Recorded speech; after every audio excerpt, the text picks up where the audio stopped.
Mana do'stlar, oldingi videolarda ham qo'yganmiz buni. Bargini, yildizini. Bu Corin Divisel bo'ladi mana.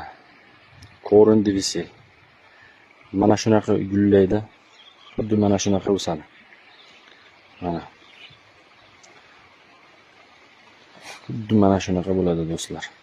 Corin Divisel, ya'niki qora andis. O'zbekchasiga qora andis bo'ladi. Buning foydali xususiyatlarini oldin ham gapirib o'tganmiz, yana ham gapirib o'tamiz.